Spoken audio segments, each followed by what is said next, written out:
మన check power ఉద్యమం కూడా ప్రారంభించినాం. అక్కడి నుంచి దాదాపు 300 మంది ఉప సర్పంచులు చల్వాయి గ్రామంలో ఒక ఫంక్షన్ హాల్లో మీటింగ్ లో ఉన్న గౌరవ మంత్రివర్యులు సీతక్క గారిని కలవడానికి అందరం కలిసి ములుగు జిల్లా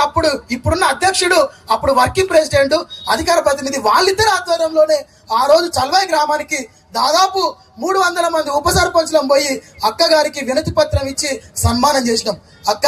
మరి నిజంగా మీరు గనక నిజంగానే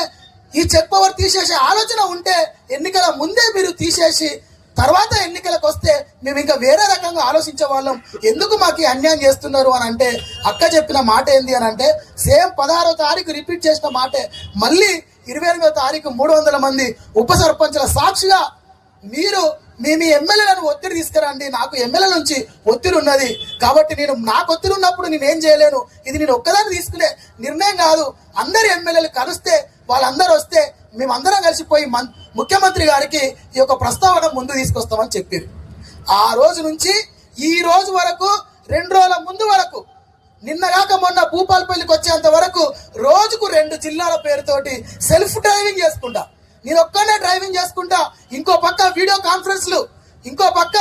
జూమ్ కాల్స్, ఇవన్నీ ఏర్పాటు చేసుకుంటా ఇప్పటికీ 27 జిల్లాలు పర్యటించి ఎంతో మందిని చైతన్యం చేయడానికి నాతో పాటు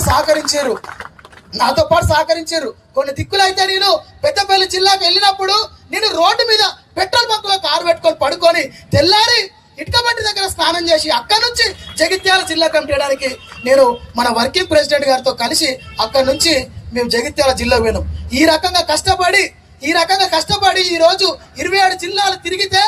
కొంతమంది మండల అధ్యక్షులు వాళ్ళ జిల్లా అధ్యక్షుల ద్వారా నియామకమై ఈ రోజు మనం 4000 మంది ఉప సర్పంచులను ఇక్కడ కలుసుకున్నాం. దయచేసి ఈ 4000 మంది ఉప సర్పంచుల గొంతుకలకు ఒకే గొంతుకై నేను చెప్తున్నా, దయచేసి మంత్రి సీతక్క గారు, మీ కష్టాలు, మీ అవమానాలు, మీరు పడ్డటువంటి, మీరు తీసుకున్నటువంటి కన్నీళ్లు ప్రత్యక్షంగా చూసిన బిడ్డ నేను. మీరు ఆనాడు టీడీపీ పార్టీలో